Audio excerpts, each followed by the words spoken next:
Greetings, mighty companions, and welcome back to Transforming Relationships Through a Course in Miracles with the Quinns. And you know who? Holy Spirit. In the house. Ready when you are. And so it was interesting. You did in your class a week ago the characteristics of the teacher of God. So Yeah. And then you put down that this was part 1. Yeah. And I didn't even remember sometimes that. when we do the random number generator, it pulls up the same section again. Mm-hmm.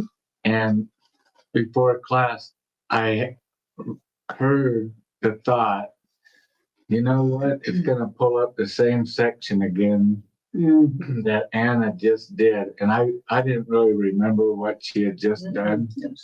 2 Mondays ago. But I said, when I came in the room, let's use my random number generator, not first. Because I thought it'd be sneaky, and that way it wouldn't come up to the same one. And first we picked 1 or 2, the text or the teacher's manual.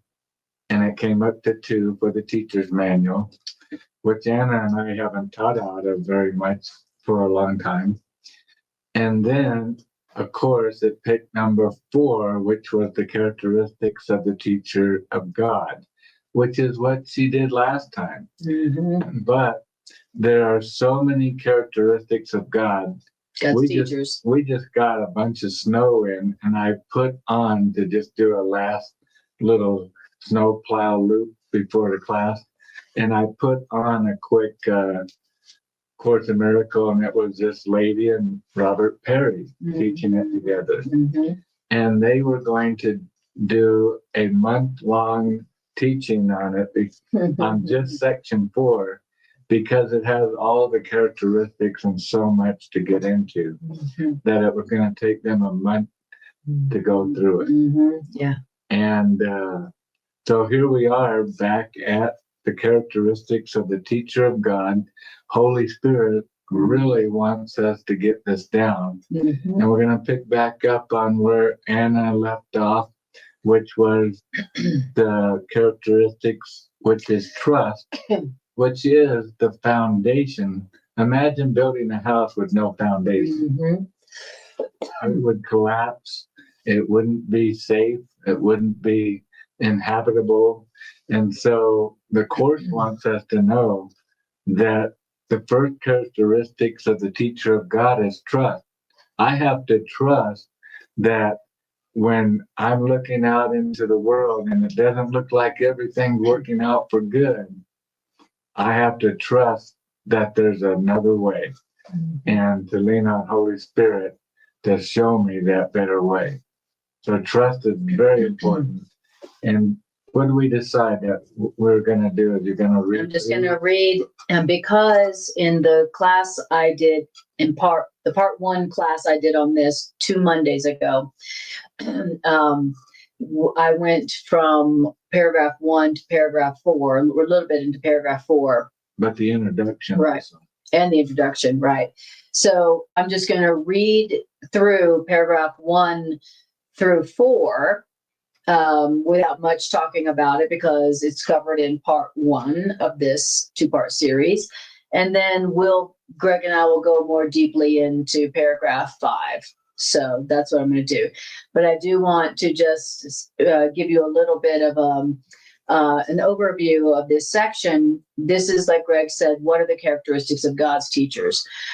So in this section, it talks about how first you become a teacher of God, and then you learn how to be a teacher of God. Mm-hmm. So you say, I'll take that job.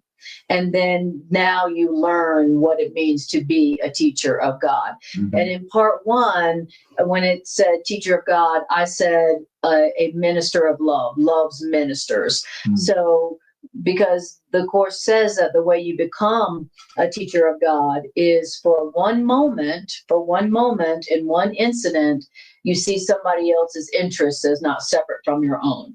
Mm-hmm. And in that moment, you become a teacher of love. You become a love minister, even if you don't believe in God. You still become a teacher of God, a minister of love. That's what makes you a teacher of God, a minister of love, even if you don't believe in God, even if you have no idea what happened in that holy instant. But so you don't have to have a church. No. You don't have to have a pulpit. Nope. You don't have to have a live stream. No. You just have to see somebody else's interest as the same as yourself. For one moment. For one moment. For one moment. And you become a teacher of God, even if you don't believe in God. You become a minister of love. And so, but then your higher self in you takes you through a program of developing yourself as a teacher of God. Mm-hmm. So then you learn what it really means, and you basically are developed into a teacher of God. Mm-hmm. So, and so what we're going to hear is the characteristics of the teachers of God and how those characteristics are developed in us. All so right. That's what we're going to be hearing about. So the first characteristic of the teacher of God that you develop after you decide to become a teacher of God, after you become one, is trust. It says trust is the foundation on which the teachers and the minister's ability to fulfill their function rests.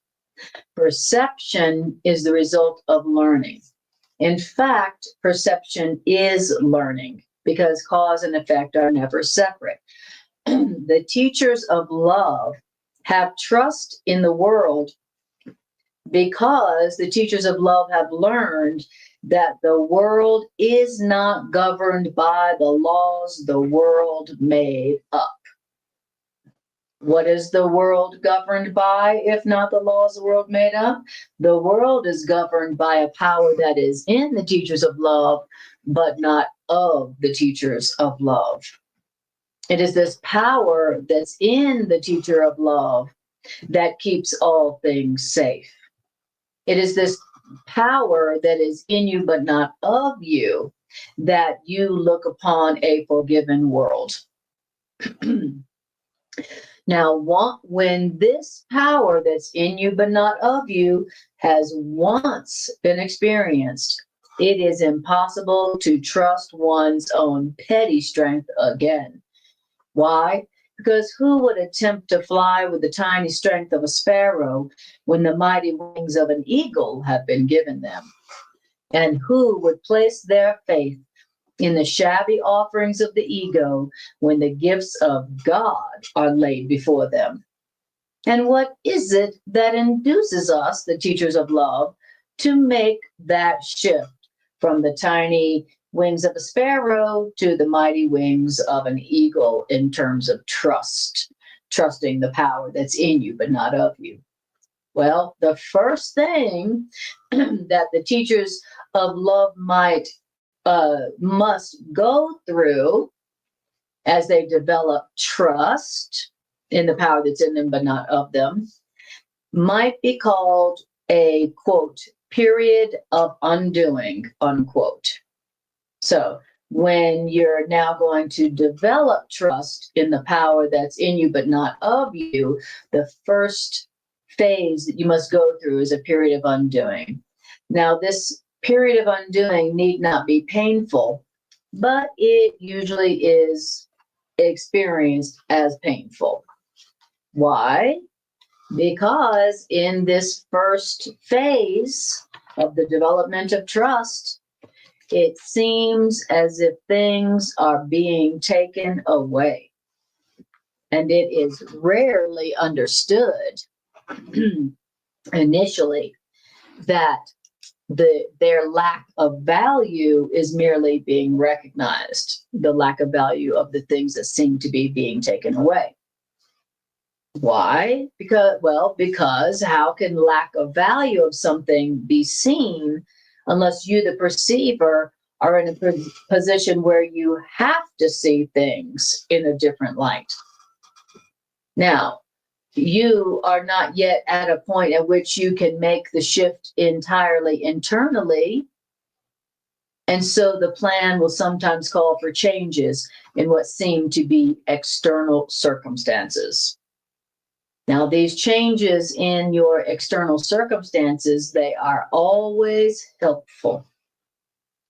And when you, the minister of love, have learned that much, that all these changes are helpful as you're learning how to develop your trust in the power that's in you but not of you, when you have learned that all these changes are helpful, then you go on to the second stage of the development of the trust in the power that's in you but not of you, that you could not develop unless you were forced to see things from another perspective. All right. Now that was the review of part one of this class that I did on my Monday class two Mondays ago. So now we're going to go into paragraph 4, where it talks about the next period of development of trust. So remember, all these stages that we're going to be talking about are stages that you go through as a minister of love when you are developing and making the shift from trusting in the world to trusting in the power that's in you but not of you. So don't forget, we're talking about the periods that you go through as you're learning how to shift your trust from the world to the power that's in you but not of you. So then we're going to go through like 4 or 5 stages of the development of trust. And I really love it. The author of A Course in Miracles has, of course, successfully completed all of this curriculum and has come back graciously to show us how to do it. Yep. And so knows, hey, it's almost like Ann and I have been watching these old Westerns. I love it so much. Oh, it's a series of famous mountain men from the 17 and 1800s. When America was first unfolding. Yeah. And like we watched the one last night, coincidentally, Annie Bailey. Mm-hmm. Coincidentally, the same, pretty much closely associated name. A very brave. I could see Anna doing the same thing, riding through the trails. But when you rode through the trails of the mountainous wilderness, that nobody else from the new frontier of America that were coming into this frontier ever saw before, wouldn't it also be nice to look at her map and go, okay, now when you come to the river where it forks, you want to go to the right. And you'll come to waterfalls. And so the whole way is being described. And that's how this is for us, is the author is taking us through the series of what to expect, what's going to happen. And the first one is the period of undoing. Undoing, what we used to think was knowledge and replacing it with something that's in us, knowledge, but not of us. It's the knowledge of our Creator. And so it's a period of undoing. We have to undo what we've learned growing up in this world. And I love that part about that trust, that we're learning to trust the world, because we're learning that the laws of the world are not governed, that the world made up. The world made up this law that says we're separate bodies, and what I do to you doesn't affect me, and all those kind of rules. Well, those rules don't really govern the world. The rules that do govern the world are we are connected and we are joined. And what I do with my brother or sister, I'm doing to myself. And so I love how the author of the course is taking us step by step literally takes us by the hand. And for any of us note takers, this is a great time to grab a notepad and a pen and write down these different steps, just because whenever we write stuff down, it helps reinforce what we're learning, not just hearing it. And also, Anna taught me this a long time ago, is don't just listen, but follow along, literally read word for word what is being read. If you're available to do that. If you're driving a car, then just listen. You're right. Beautiful. Yeah. And so it's interesting. So to basically become what you were meant to be, like the Course in Miracles says, everybody has a part to play in the healing of humanity. And that until you take your part in the healing of humanity, you'll suffer the pain of the dim awareness that your function remains unfulfilled in you. You know, you'll never rest, the Course says, until you find your function, your purpose, and fulfill it. And then the Course also tells us that our only purpose here is to accept the truth about ourselves and extend that to others, meaning to be loving, to be helpful to others, right? Well, so really your natural profession as a child of God is to take your part among the healers of the world, which means to become a minister of love. And it doesn't matter what form you do that in. The form you'll do that in is whatever form of extending love makes you happy. That's it. But your job here, your true profession as a child of God, is to be a minister of love, to extend love. And so once you begin doing that, it's like it puts you on a course. It puts you on a program that has natural steps and natural progression. And just like Greg said, the first step in the progression of you becoming what you naturally are, a healer, a teacher with love, is that things that you used to value before or things that you thought you knew seem to be being taken away from you. Right. And so you could say that the first step in your progression as a minister of love is usually painful. Right. And you could talk to anybody who has accomplished anything great in life. You talk to anybody who's developed something beautiful and powerful within themselves, that very often it starts with some kind of loss. You and I, when we talk about the beginning of our career with the Course in Miracles, the beginning of it was quite painful. Where things seem to be being taken away. And offensive. It seemed like painful things were happening. Yeah, it's very offensive. It can be very offensive when you're being constantly told things that are the opposite of what you'd spent your whole life learning before. Right. And that's why it's called, at the beginning, the first stage, a period of undoing. Yes. We have to unlearn what we've learned. Exactly. And who's grateful to do that? Who's like, yay, let me have the undoing of everything I used to believe be undone. Like, who's excited for that? It's painful. Okay, so once you have begun having the things that you have things that you once believed or valued seem to be being taken away, and it's painful, but then you go, all these changes are helpful, then you go on to the second stage of the development of trust.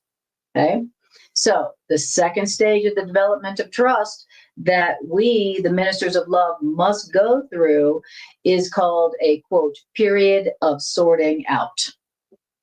Now, this period of sorting out is always somewhat difficult, because having learned that the changes in your life are always helpful, you now must divide all things on the basis of whether all things increase the helpfulness or hamper the helpfulness.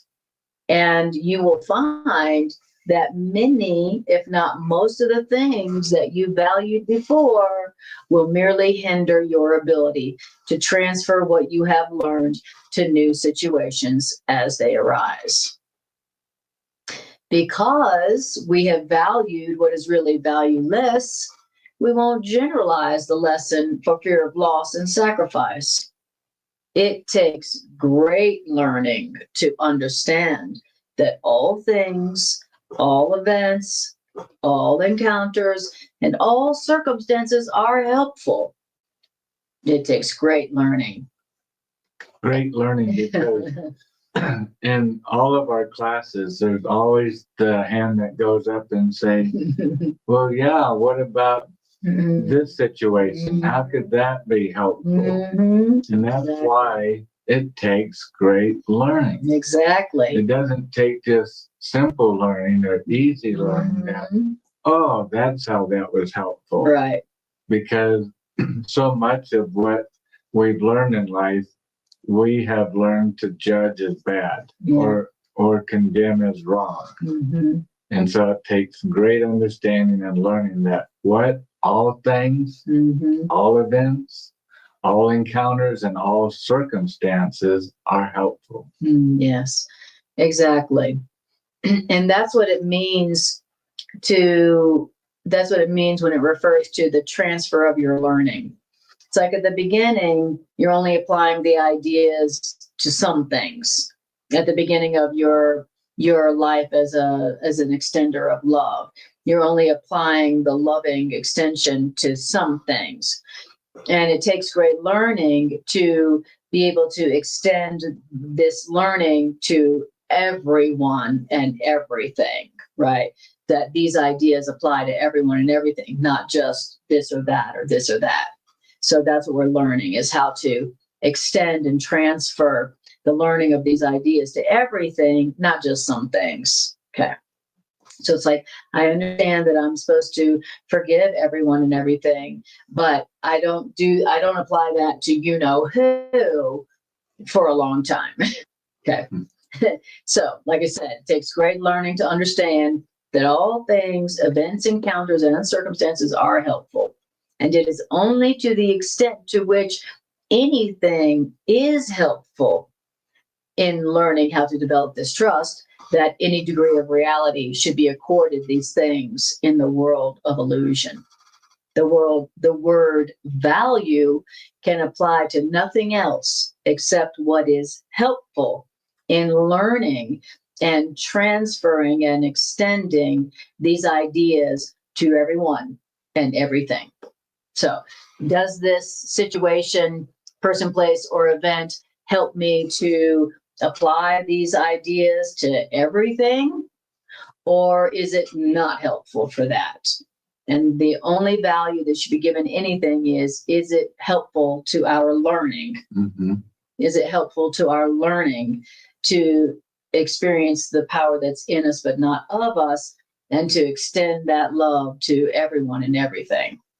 And again, that power that's in us but not of us is knowledge. And so that knowledge, that's not my knowledge, it's God's knowledge of how this circumstance is working out to be helpful for my learning. Right.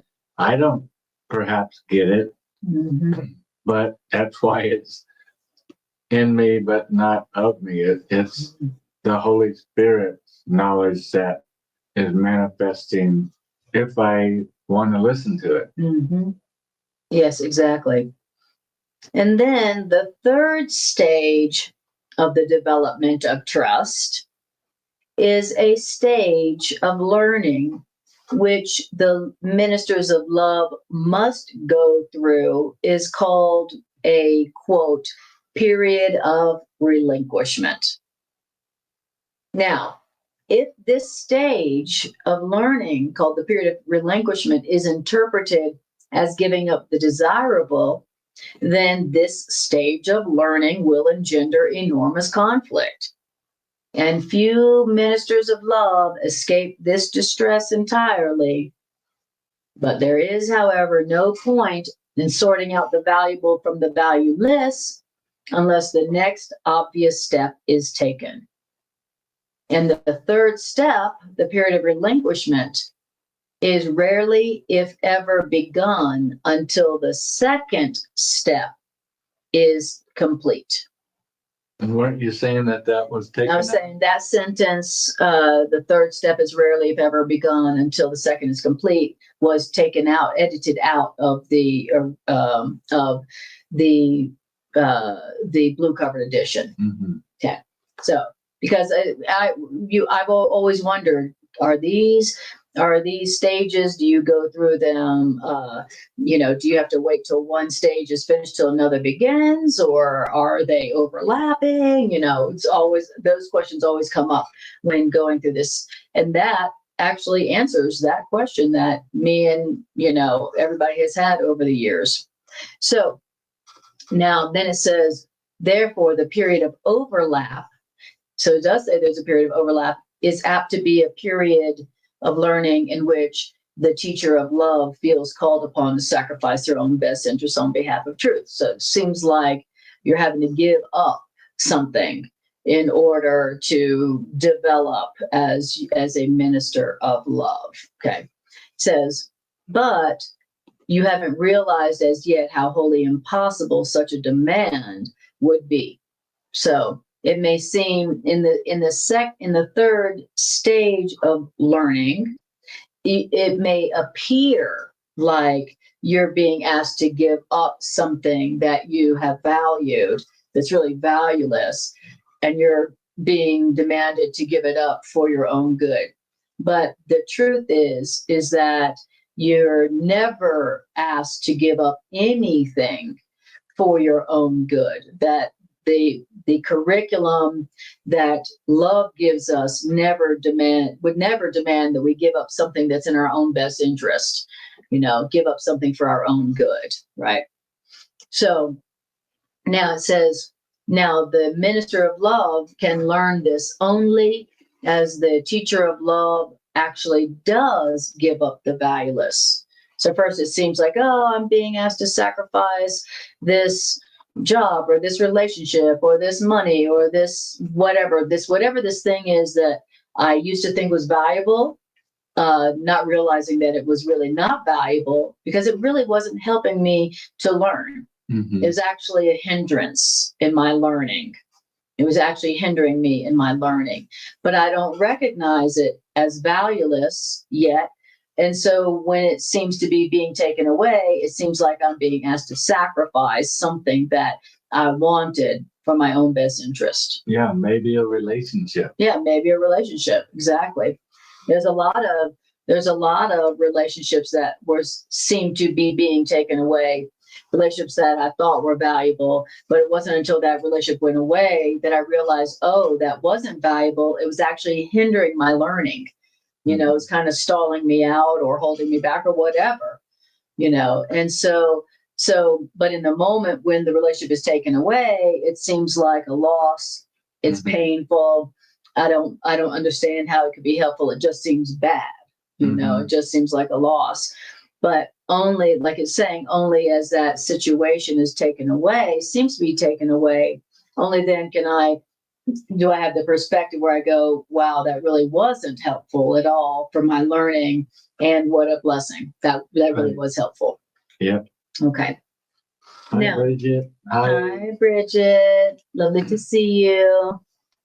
All right. Where are we? We are in the teacher's manual. Great. Beautiful. Thank you, honey. Okay. So now let's see. Right. Now, we're in the third stage, so we're in paragraph 5, the third we're in the trust. Okay, so it says, there is, however, no point in sorting out the valuable from the valueless unless the next obvious step is taken.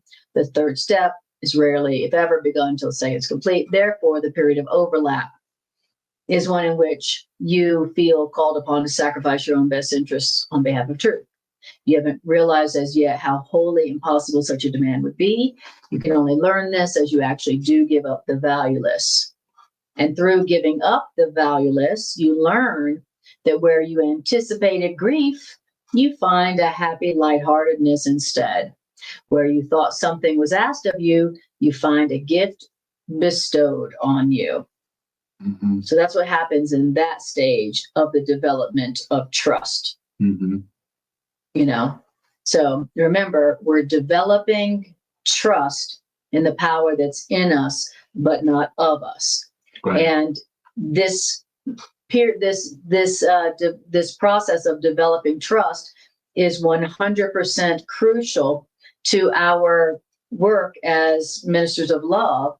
As a matter of fact, the development of this trust, the power that's in us but not of us, forms the foundation of our ability to fulfill our function. Right. I mean, it's that important. Our old previous way, we trusted in our knowledge. Mm-hmm. We trusted in our plans. Mm-hmm. We trusted in our understanding. And then we did this radical thing where we said, God, Holy Spirit, universe, higher self, love, I want to follow your way. And it's always hard, especially for us Americans, it's always hard for many of us to lay down our personal agenda and plans and what we think will be the best way to do things. And trust not only in someone else, but someone else that our physical eyes of perception can't even see. And so we're just walking along, trusting in spirit, that spirit knows the way and knows best. And at first it is very disturbing. You know, if I ever came back to write a book, you know, just like the author of A Course in Miracles did, I could definitely relate to what's being written down here. You know, at first it can be very upsetting. Like, hey, why did you take this relationship away? Hey, how come it seemed like my wealth and my literal stuff was being taken from me? And I'm like, great, I came to God, and then this happened, and then that happened, and then that. Oh my goodness! And you don't realize at first this whirlwind we're in, whereas God's saying, you know, for us to get on the right track, we're going to have to just get a whole new vehicle, and we're going to have to fill it up with a whole different kind of gasoline. And in fact, I'm going to have to be the driver, and you're just going to have to sit over there and trust where we're going. And that's very difficult for many of us. Absolutely. But it works out. Right. It's like, you know, when you're like, I want to be a teacher of love, I want to be a healer, I want to help people. Right. And then and little did you know that the next thing that happens is like a wrecking ball comes to your house, and you're like, well, wait a minute. I was just happy, excited to give my life to God and say I wanted to be helpful to humanity. And the next thing I know, my life is falling apart, and then your ego goes, well, that's, then you should not be helpful. You shouldn't, give your life to God. But the truth is that you, as soon as you say, I want to be helpful and give my life to God to serve the healing of humanity, then everything in your life that doesn't support that will seem to break down or be taken away. And you, like it says, the teacher rarely, if ever, recognizes, oh, actually, I'm being liberated from that. That was not going to be helpful in me, being a teacher and healer of love. Yeah, we say, I want to be a healer. Yeah. And God's like, well, fantastic. But first, you need to be healed. Exactly. You can't be a healer when your life is in such shambles. Exactly. Shambles? What do you mean, my shambles? Life is great. Lord, look at it. Right. Exactly. Well, and so, you're a judge addict. You need to get that needle out of your arm. of always wanting to condemn and to correct people. What? This God is asking me to demanding sacrifice of me. Yeah. No, I'm not demanding sacrifice. I'm just telling, you don't really want that. You don't really want to be a junkie, do you? You don't really want to be a judgment addict, right? But to us, it seems like God is demanding sacrifice. What's really going on is that we did not recognize that the things we were addicted to and valuing that was valueless. Right. And so and hurtful. Exactly. And so at first, when those things seem to be being taken away, then it seems like sacrifice is being demanded. It seems like loss, and it feels painful. So that's the beginning phases of your career as a minister of love. Right. Yeah, great. It's like, and notice that the first two stages are painful, difficult, and where you anticipate grief. So the first two phases, at least, are somewhat challenging. And what about the third phase? What does it say about that? Yeah, it says, right. Period of relinquishment. Right, it's a period of relinquishment, right? And how good are we at relinquishing things? I love that old saying that everything I ever let go of had claw marks on it. Yeah. So we're not very good at relinquishing things, especially the things that are hurtful to us. The things that we value that are not valuable, that really hurt us. So truly, the beginning of a truly new and happy life, the beginning of the real world, does require the giving up of everything that we were valuing that's not that. Everything that we were valuing that was keeping us from the real world, a happy life. So, okay. So then it says, okay, so now the next period of development of trust that we, the ministers of love, must go through is a, quote, period of settling down. Finally. All right. Now, this phase of learning development of trust is a quiet time. What's a quiet time? It's a quiet time in which you rest a while in reasonable peace. Why is it only just reasonable peace? Because now you're consolidating your learning. Now you begin to see the transfer value of what you have learned.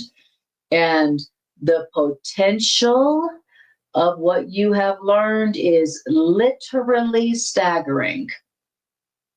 And you, the teacher of love, is now at a point in your progress at which you can see in your progress the whole way out. Yeah, we can see our whole way out.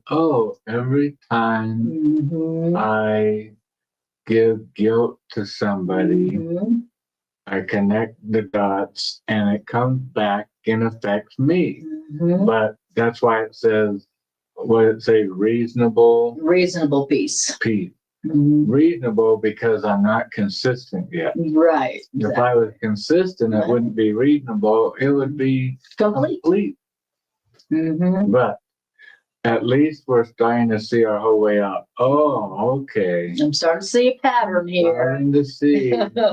But yet, even though we're learning how the truth works, the knowledge that is in us but not of us, that it's of God, we're not consistent yet in our development of trust. Yes. All right, but at least we're on the right track. Right. Exactly. All right. And then, and I love that you're in a stage of the development of trust where you can see the potential of your learning. You're like, I may not have learned this completely, but I can see that if I really actually did accept this and use this, I would be happy. I would have a life that I love. I would not be suffering anymore. And you see the potential of what you've learned is literally staggering. Right. Because you see that this literally is your whole way out of hell. Right. You're like, wow, if I really did accept and believe this, I would not be in hell anymore. I would not experience hell anymore. I would experience the real world. And then tomorrow morning I wake up, I go to the office, somebody triggers me, and I forget all of these stages that I've learned, and I start giving out guilt, condemning this situation as being wrong, wanting to correct my boss, and forgetting it. But that's why it's called learning. Exactly. That's exactly right. I haven't mastered it. That's exactly right. That's exactly right. But when you are seeing correctly, you're like, wow, man, this curriculum offers it all. Right. This curriculum is my whole way out of my past, of hell. So you can see its potential, but you haven't, like you said, mastered it yet. Yeah, because sometimes we focus on, my problem is I've been a guilt addict, and I'm learning to give up the guilt, and I'm getting better and better at it every day. That period of undoing, and for me, seeing my whole way out is realizing, oh, wow. So now I see how I was harming myself, how I was hurting myself, how I was creating all these situations for my peace to be robbed and taken from me at my own hands, at my own doing. But now I see, when I stop giving guilt and I give innocence, wow, look, the opposite, instead of my peace being robbed, my peace is being secure. And that's my whole way out. That's right. Can I remember that tomorrow morning? Exactly. Or maybe 10 minutes from now? Wow. That'd be awesome. That'd be a miracle. Yeah. And that's what we're learning how to do. We're learning how to transfer our learning to everything, meaning this applies, this truth. I can trust that power that's in me, even in this situation, and even in this situation. And I can apply the idea that these changes are helpful, even in this situation. That's what we're learning how to do. That's the transfer of our learning, and we begin to see in this stage of the development of trust our whole way out, which is, drum roll please, give up what you don't want and keep what you do. Give up what I don't want, which is self-punishment, attack and guilt, and fear. And keep what I want, which is the giving of innocence, the giving of kindness, all the things I want to experience back in my life, to keep what I want. Exactly.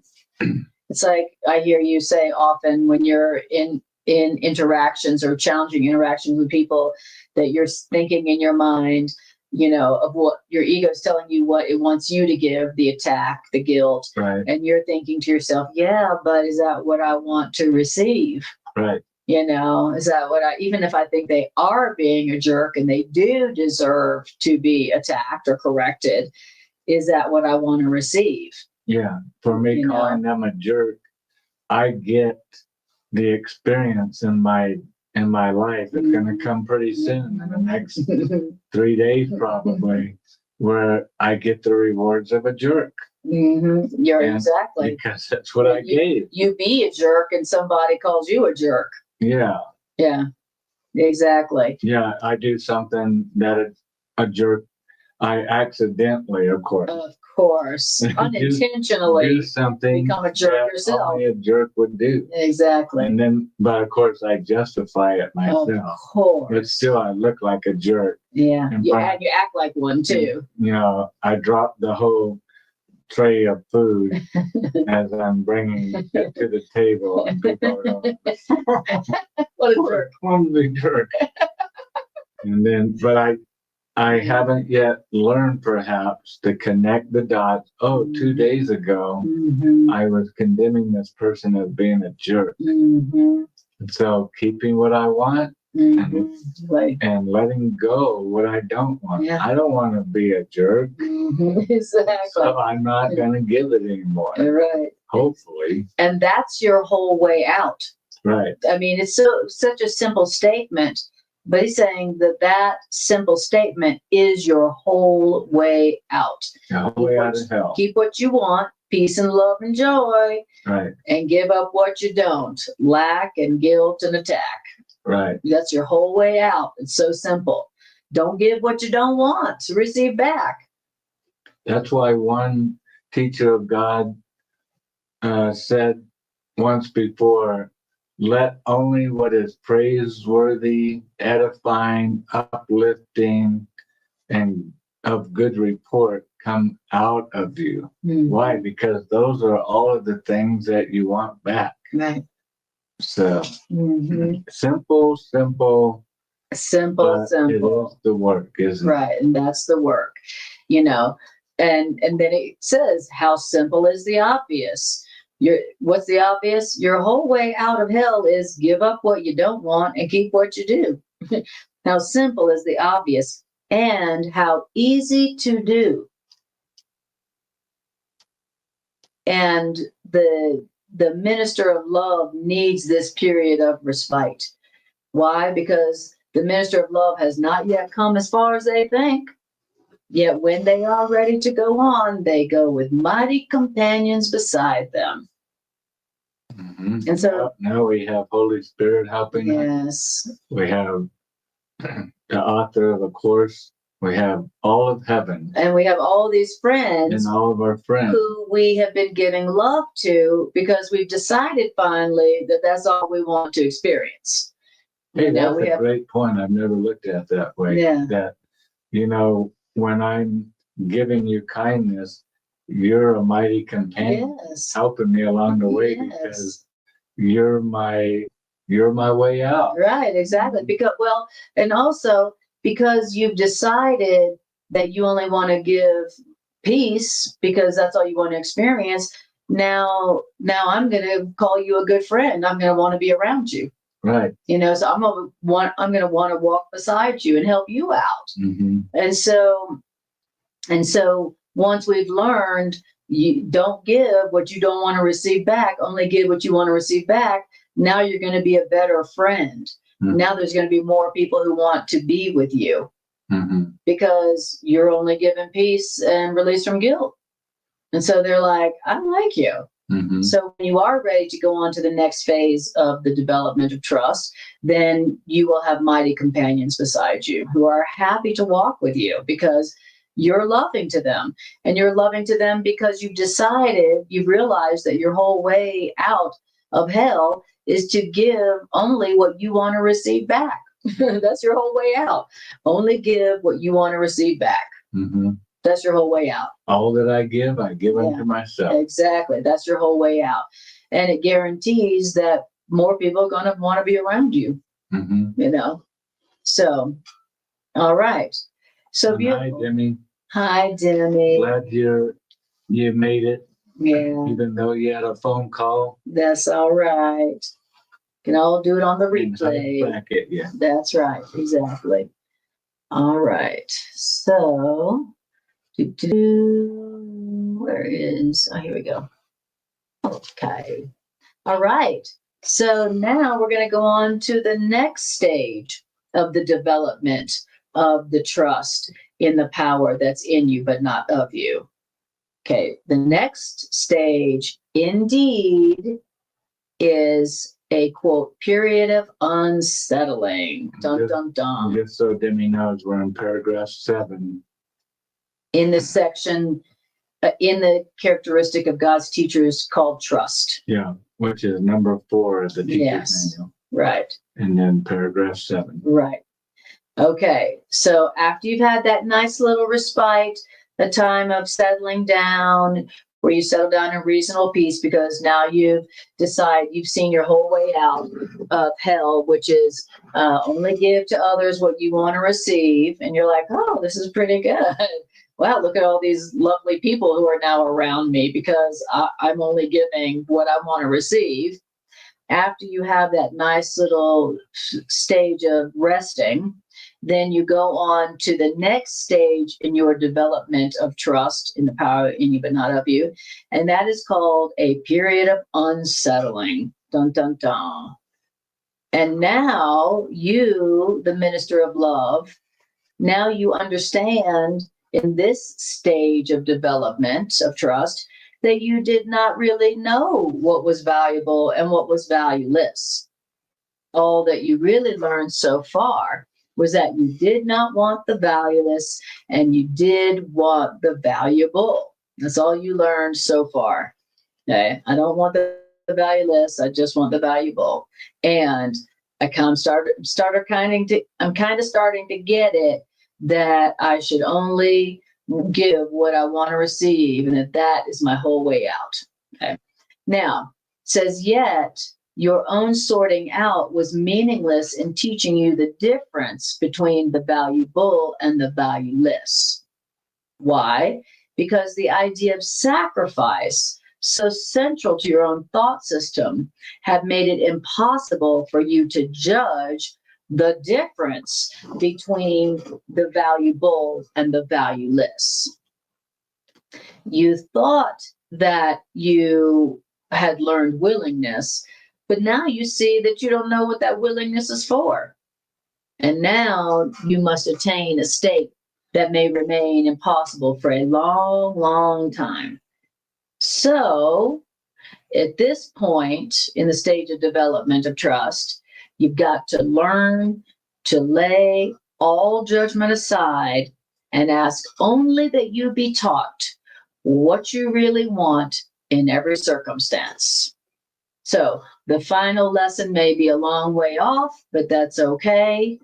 All you need to know in this stage of development that will take you through this stage, no matter how long it may be, is I've got to learn to lay all judgment aside and ask for only what I really want, ask to be taught what I really want in every circumstance. Okay, that's how you move through this stage of development. Mm-hmm. Okay. In the other stages of development, you had to learn that all these changes are helpful. And the another stage, you had to learn how that you didn't know. Oh, give up what you don't want, keep what you do. In this stage, you just have to learn, lay all judgment aside and ask only that I be taught what I really want in every circumstance. So each stage of development has your key to moving through that stage very successfully and very quickly. Yeah, and don't forget, we're in a process of learning. Mm-hmm. So what I think I want to keep and what I think I want to let go mm-hmm. is not the rule of thumb. Right, exactly. What the Holy Spirit, very good, is going to teach me mm-hmm. and walk me through that. Mm-hmm. As they say, the Holy Spirit is going to learn me. Exactly, going to school you. School me. It's going to school you. And remember, the Holy Spirit is your own loving right mind, your own higher self. Right. Yeah, okay, beautiful. So that's what will help us get through this stage of development is we got to learn to lay all judgment aside and ask only that we be taught what we really want in every circumstance. Now, were not each step in this direction so heavily reinforced, it would be hard indeed to lay all judgment aside and ask only that you be taught what you really want in every circumstance. And finally, there is a period of achievement. Yay! Paragraph 8. And it is here in this period of achievement that your learning is consolidated.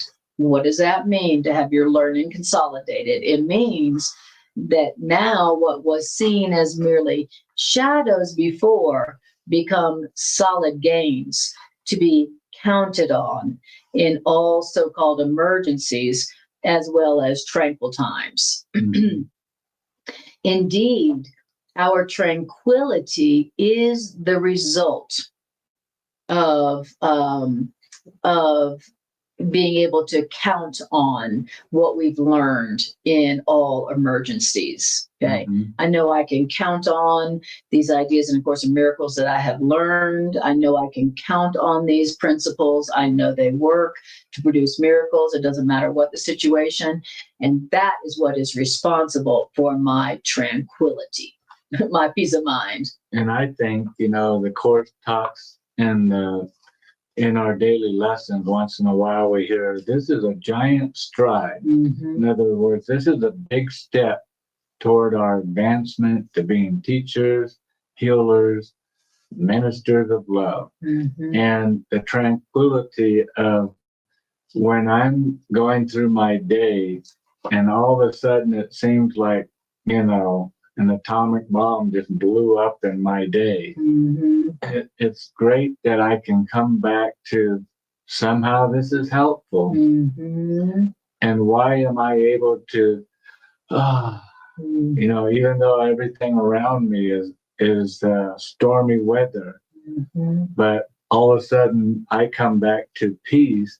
Why? Because the Course has already been demonstrating the truth of it working up until now. So why should I start doubting now? And so it's always comforting for me to go, it didn't go the way I wanted it to go today, but somehow it's helpful. Somehow this is working out for good. And that always brings me back to calmness, to not freaking out about what's happening. And it really is amazing how often that happens, to where I'll go, man, that's not working out. And what is that? That's the ego coming back in, trying to be my teacher. And then I recognize, oh, well, wait a minute. Wait a minute. Somehow this is helpful. And ego, devil, even though I don't understand how it's helpful, I'm going with that answer. And what ends up happening, it always demonstrates. It might be a while down the road before I can look back and go, oh, wow, that was helpful. that was great. I'm sure glad it went that way. And but in the time being, it doesn't always feel that way or appear that way. Right, exactly. And ultimately, that is what gives you tranquility. Right. Is that you've got some principles, some truths in your mind that if you use them, they work to bring peace, miracles of abundance and safety and whatever you need, and so you learn that I love it. So I'll just say that sentence again. That's such a great sentence. Now, in this stage of development, what was seen as merely shadows before becomes solid gains to be counted on in all so-called emergencies as well as tranquil times. Indeed, the tranquility is the result, which means the tranquility is the outcome of honest learning, which means consistency of thought, which means full transfer. And right there, it's setting us up for the next characteristics, which is honesty. Yes. The outcome of honest learning. Honest learning is consistent learning. Yes. It's doing it over and over. Consistency of thought. Not going back to the ego going, this isn't working out great. And if the ego can get, the devil can get me back into its being its student, then I'm going to want to condemn. I'm going to want to give guilt to the situation, circumstance, or person, or event. And that giving, the ego knows if it can just get me to give that guilt like I used to do, then I'm going to give the effects of guilt back. Right. But the consistency is nope, nope, no. Yeah. Mm-mm. Consistency of using these ideas. Right. Right. And Consistency of thought. Exactly. And that our tranquility, where we know we've got thought ideas that can be counted on in all emergencies. Right. Okay, that tranquility comes as the result of honest learning of these ideas, which means consistency of using and thinking these ideas, and also transfer of these ideas to everything without exception. Right. Our learning is limited by how many exceptions we make to these ideas. Right. That's where our learning is limited. Like, at the beginning, I'm only applying these ideas to some situations. Right.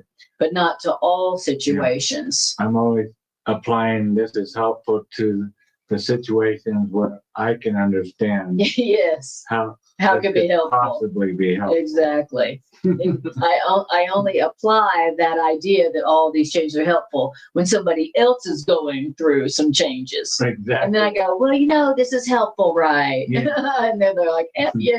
Yeah. But when I'm going through the changes, I'm like, this is terrible. And I forget to say all these changes are helpful. Yeah.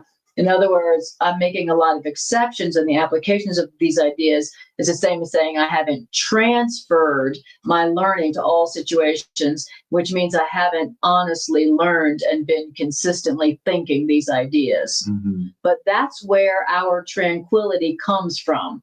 Mm-hmm. When you've been consistently using these ideas,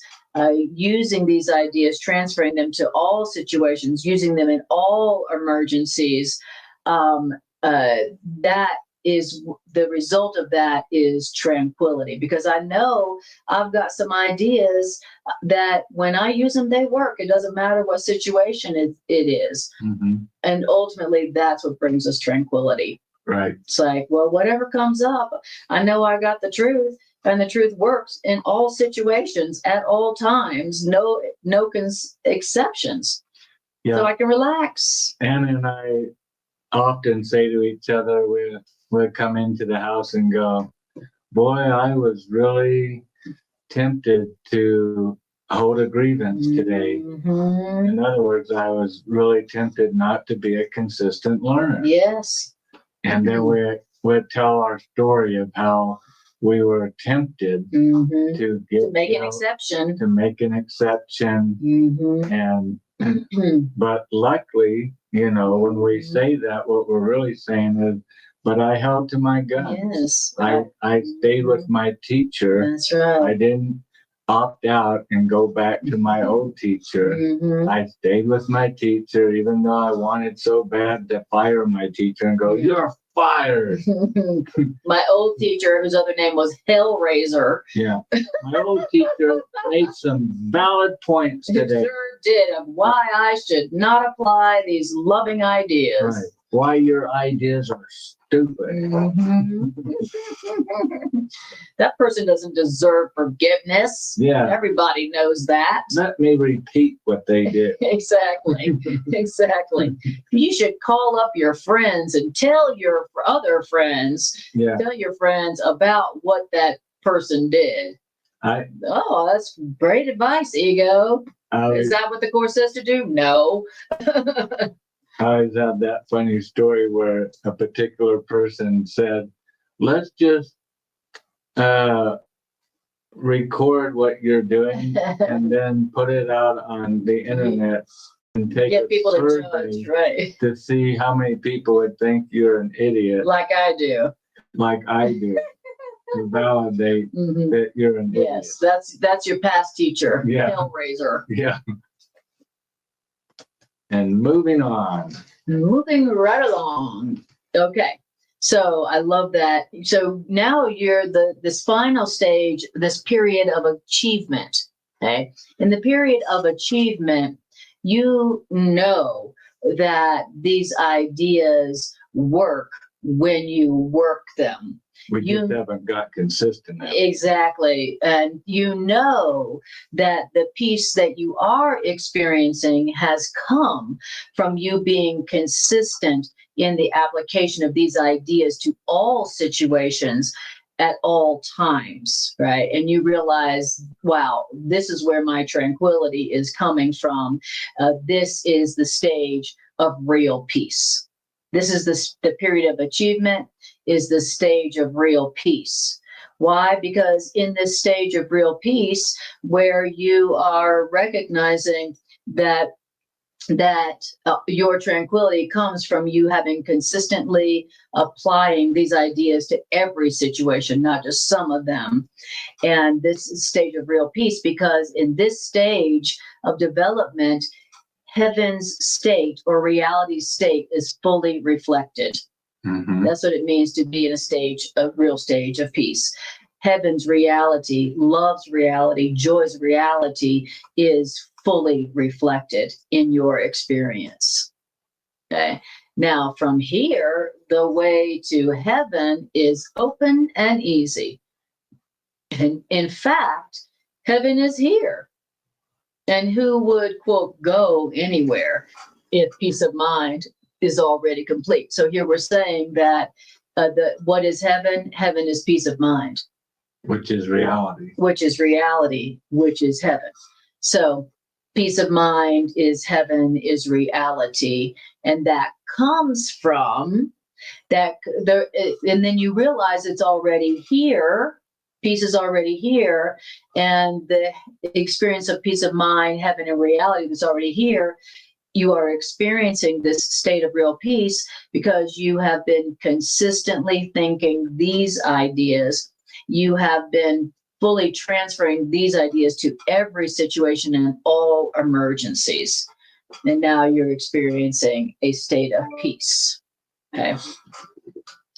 So, and then, and when you're experiencing peace of mind, then who would, quote, go anywhere? Like, who's going to go seek for peace when you have peace? And who would seek to change tranquility for something more desirable? What is more desirable than tranquility? What is more desirable than peace of mind? And in this stage of the development of trust,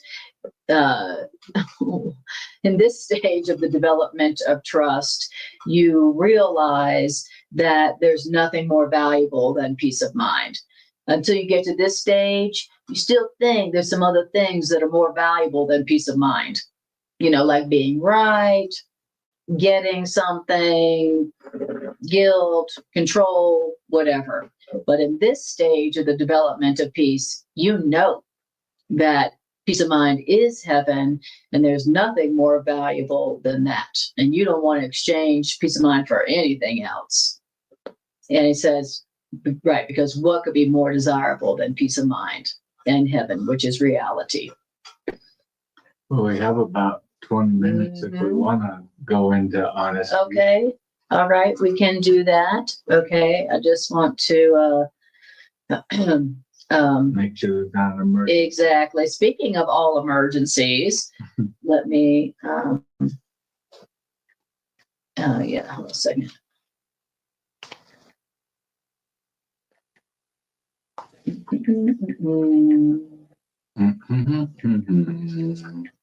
Everybody hum. That's right. That's what we do. Can we put when that we're- hum section? Oh, yes.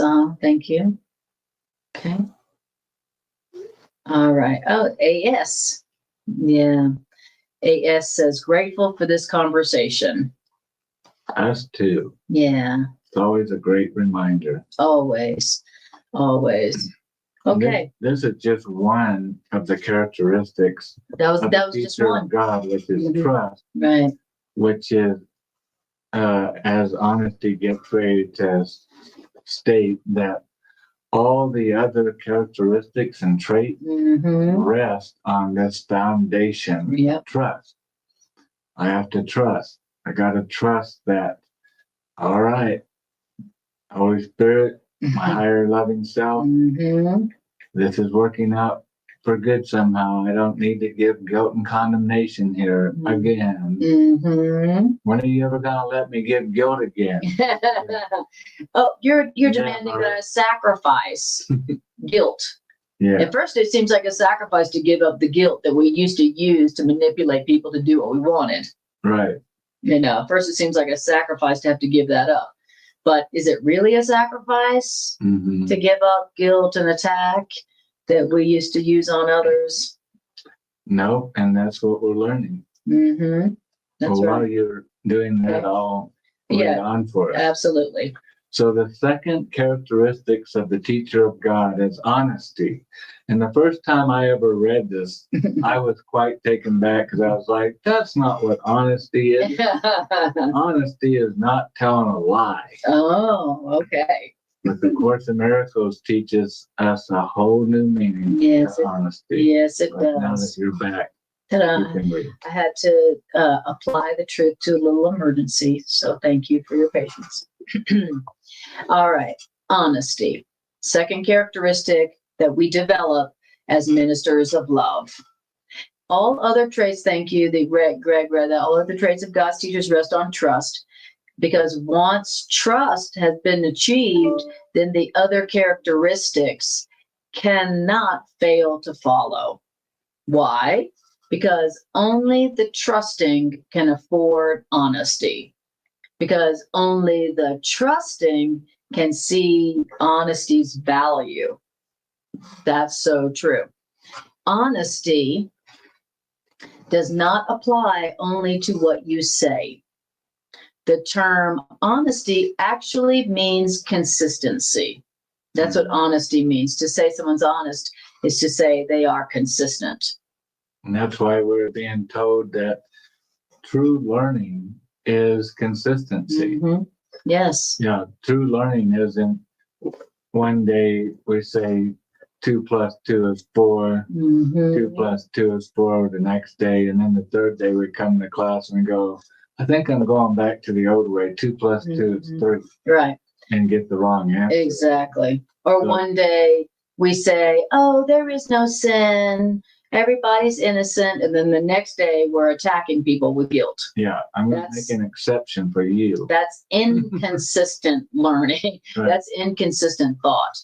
And remember, we were just saying that consistency of thought and full transfer of these ideas results in tranquility.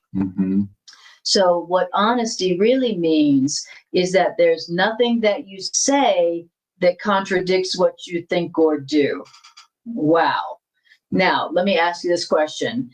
Does everything you say line up consistently with everything you do? Well, to whatever extent it does, that's how honest you are. Okay. Does what I say line up with what I think and do? Okay. Right. So, and to say someone is honest is to say that not one thought, like to say that you're honest is to say not one thought of mine opposes any other thought of mine.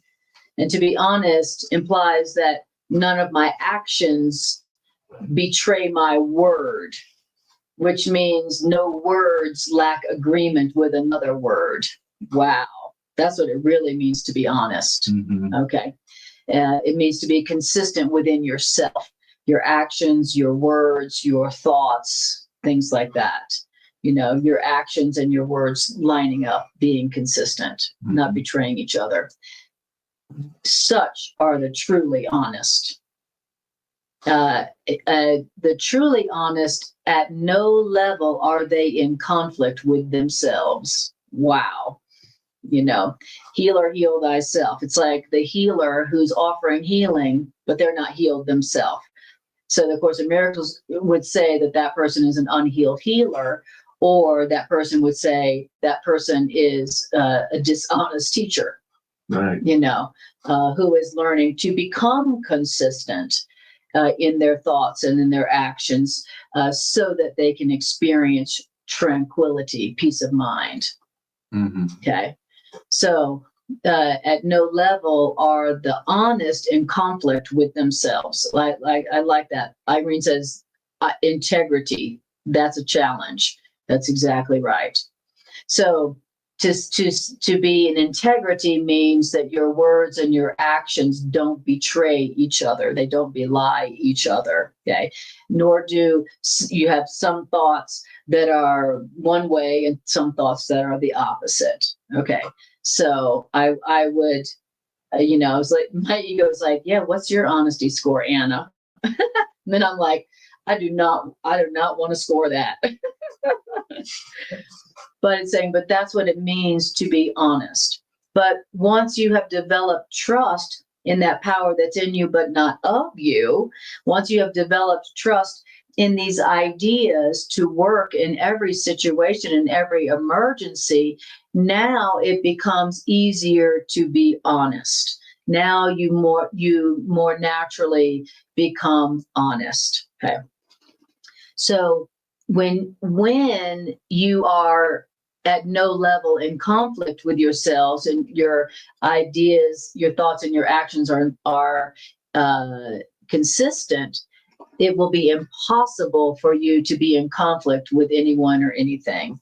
When you're not in conflict within yourself, when your words and your actions line up, then it will be impossible for you to be in conflict with anybody else. Isn't that deep?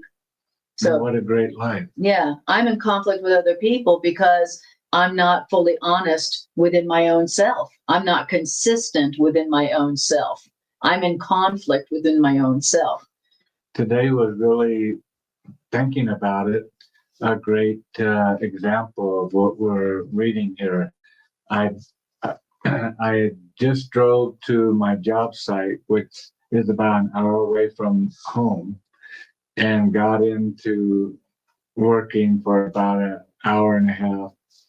And then I get a phone call from my beautiful wife that said, I just ran off the road twice into a ditch in a snowstorm in May. A snowstorm in May. and I'm looking out the window as she's talking, and it's raining, and all I see is rain. I knew it was snowing up at our house, but again, not like that.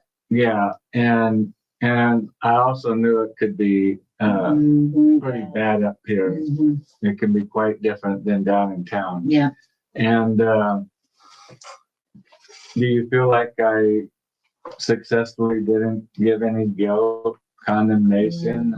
Mm-hmm. You successfully did not give me any condemnation. Yeah. You just said, I'm on my way. Yeah. And I really, you told me, don't try to walk it. Yeah. I was going to walk it up to the house. Which is in a snowstorm. Which is from where she's talking about about a mile and a half, actually. Straight up. And I've walked in a snowstorm. And because I walked it, I had like lung burn for like after you ran for 5 miles as fast as you can. He burned his lungs. And then your lung burned. Mm-hmm. Well, because I just walked up a mile and a half in that snowstorm last year, it took me like 3 days to recover from that, and I needed an inhaler device. Yeah, this machine that helps heal your lungs. Yeah. And so, but I really wasn't upset or anything. I'm so becoming used to the idea somehow this is the way it's supposed to be, the day's way. We wake up and we do our lessons and we tell Spirit, I give you this day. Well, you haven't given the day to Spirit when all of a sudden you're upset with the way it's going. Right. And then you're like, well, hey, I gave you the day, but I expected it to go the way I wanted it to. Oh, well. What's inconsistent about that? You didn't really give me the day. Right, exactly. You gave me the day with a lot of strings attached to it, as long as it goes the way you want it. Yep. Yep. And somehow in my mind, I've learned over the years now of being practicing and learning and trying to sit in the front row with with my teacher, my higher loving self, that I've learned so many times that Spirit was always right. The way it's going is the way it should go. Mm-hmm. And so I have to trust that, trust that, trust that, trust that consistently. Mm-hmm. And that's being honest. That's An right. honest student Yes. is one that's consistently trusting. Yes. And so I was able, and it's funny, I don't know if you remember, I told you I was even thinking of not going to work. Yes, I do remember that But now. then I feel like it must have been my ego was making me feel so guilty. Like, you got to accomplish something today. You can't just stay home because of You can't just snow. stay home because, what do you think, you're a school kid? Exactly. School Like you get a buses are snow gonna day. It's May. Right. It's May after all. It's May. It's a spring, middle, right? almost the middle of This May. is the spring season. Exactly. What I learned today, it's really sprinter Yeah. is what it is. It's not spring. It's not winter. It's sprinter. Here in Colorado. You just planted flowers out. We did. We planted flowers and grass. Exactly. And it was helpful because if you had come back later, it would have been harder for you to get up there. We don't know. You And know. that's why we don't have to understand. I couldn't get up there. If she wouldn't have had the issue and everything's fine, our car's not damaged, Mhm. parked Thank at you, a neighbor's God. house down the mountain. Thank you, God. Somebody that we trust, they gave us. I came back to get her, and I had Sandals on Sandals. and no gloves. I left so fast from the job site. I left it wasn't even a coat, it was just a hoodie. And I left that at the job site. So I was just wearing a regular shirt, sandals. And because she went to a neighbor's down the road, they gave us gloves. And it was so funny. Of this whole box, he didn't have a matching right and a left hand. I'm wearing a woman's left hand and a man's like chainsaw leather glove on my right hand. Mm-hmm. And we're wearing all this funky winter stuff in case we got stuck coming up the mountain to the house. But we didn't. We made it safely up. Which is a miracle. Which was because the snow was deep and slick. Wonderful miracle in itself that we made it back up to the house safely. And we've been able to enjoy being in a warm, cozy home in a snowstorm and watching the snow come down and enjoying it together. Totally. And we got to read the lesson much earlier than we normally would have been able to. And like Anna said, if I wouldn't have came right away to rescue me, thinking that I'm helping her, right? I don't realize I was probably helping myself not to get stuck and have to do it again. Ditch, 5 miles from the house trying to get home. Exactly. Because the snow has not stopped all afternoon. Not stopped. I've plowed twice since I've been home. Yeah. And so thank you, Spirit. Thanks for doing it the way you do it. Exactly. And our work is to be consistent in the application. The application of not taking the day back and going, well, now I'm not happy with the way it's going. Who can I taking my day back? Who can I give some guilt to? Who can I judge? How can I condemn the situation? And not realizing that in the next few days, if I do that, that's going to be what it said earlier, the transfer value is going to be sucky. Right. Here's a great word. The full transfer value is going to be wonderful because I've been learning to give only what you want to receive. The beautiful and the holy. Our whole way out of hell. Give what you want. Keep what you do want. What was it? What was it? Keep what you what you don't want and Keep what you do. And let go of what you don't want and keep what you do. Yeah. Only give what you want to receive. That's your whole way out of hell. Yeah. In every circumstance, in every emergency, that is the truth, that if you will be consistent with that, the result will be tranquility, peace of mind, heaven, and reality, all synonyms. It's really what we always read, trading hell for heaven. Exactly. That is your whole way out of hell and into heaven. Right. You know, keep what you want and give up what you don't. So, okay.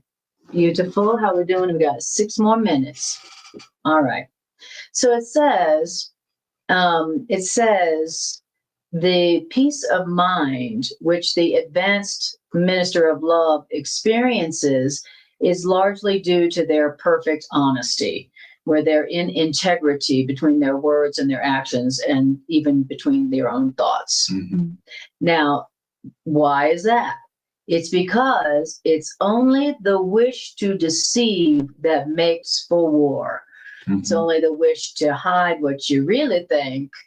It's only the wish to deceive that makes for war. And I'm really deceiving myself. Right, exactly. And so then you will have a war within yourself. Right. And you will be, like I said, if you're in conflict with yourself, then you can't help but be in conflict with others.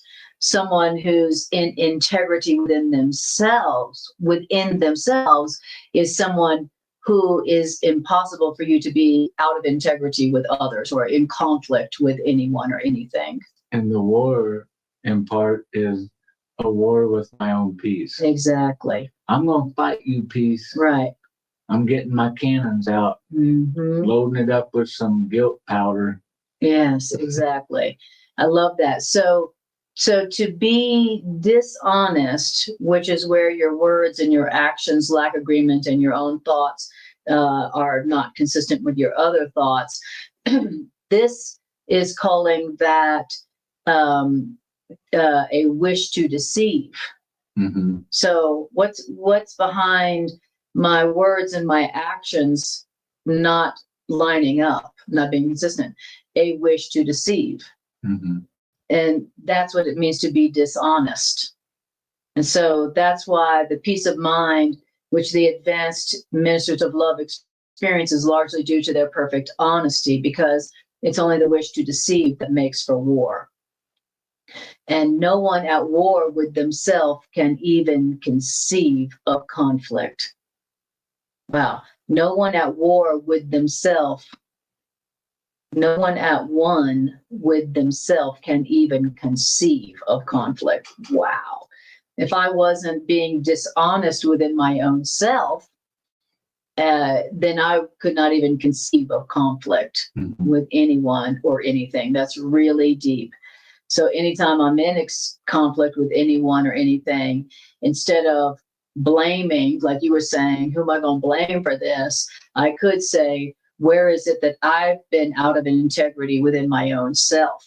Mm-hmm. You know, where is it that my words and my actions have not been lining up? Where is it that I've been in conflict or in deception within my own self? It says conflict is the inevitable result of self-deception, and self-deception is dishonesty. Wow, that is so deep. Talk about radical responsibility. Yeah, I like Robert Perry's note here. He says, the picture here seems to be a picture in which we first wish to deceive ourselves, which implies that one part of us wants to deceive another part of us. And then the two parts in us are thus pitted against each other. We are in a state of inner conflict. And then we reproduce this inner conflict in our dealings with others. We are in conflict with them, and we wish to deceive them. So is what's really going on there when there is conflict and a war with anyone or anything. Mm-hmm. Okay. So, right. All right. Well, that's it for today, mighty companions. Thank you for joining us. What a beautiful sections today. Mhm. I mean, I love this. The characteristics of the ministers of love. These are the beautiful, high qualities of character that we are developing since we became ministers of love. Mhm. Even if we don't realize that we became ministers of love, since we decided at some level that we wanted to take our part among the healers of the world, that since that time, these high qualities have been being developed in us by our higher self. Yeah, and that's a great point. Even people who don't, as you said, believe in God, Mm-hmm. sooner or later start connecting The the dots, dots. yes, right. Wow, when I don't give guilt, Mm-hmm. then it seems like things go better in my life. And I seem to have people that enjoy being around me. And but that's the development. And as the course says, this is a required course. That's right. You know, the student doesn't decide on the curriculum. We just decide on when we're going to take it. Right. And it doesn't matter if you believe in God, you don't believe in God, but all of us are going to sit down at the school desk Some point. and sit there and realize guilt is not working out for me. Exactly. At some point, everybody will go, all that I give is given to myself. Maybe I won't give what I don't want to receive. Right. And then now your whole way out begins to unfold magically, miraculously before you. Yeah. And then you decide, how fast or slow you want to go on that journey out of hell. And that's why at the beginning of the teacher's manual, it tells us that the job of the teacher of God is to collapse time. Because you and I are being given firsthand the manuals to what to do. Yes. So we don't have to just stumble in the dark and accidentally figure out, oh, that's not working after 60 years in your life. Exactly. Or 15 lifetimes. Yeah. We can take the curriculum, the manual, and as it says, the teacher of God's job is to collapse time. Which means save time. Yeah, to save time. So we have all of the tools in the toolbox right here in front of us. We just need to be what? Consistent students. Exactly. An honest student. Somebody that keeps applying the truth, whether there's a snowstorm, whether the car's going off into the ditch. Whether somebody says something that you don't like about you. Whether somebody broke up with us today. Whether the stock market crashed. All of it. Or not. And then let's remember that here we were reminded that peace of mind, tranquility, and heaven are the result of consistency of applying these ideas to everyone and everything and all emergencies. The result of that consistency is tranquility. And amazing. I guess it's time to go. Yeah. So isn't that wild? The snowstorm is cutting our Wi-Fi, but we have enough time to say, once again, we love you. Love you guys. And we appreciate you being here. Thank you guys. Thank you so much.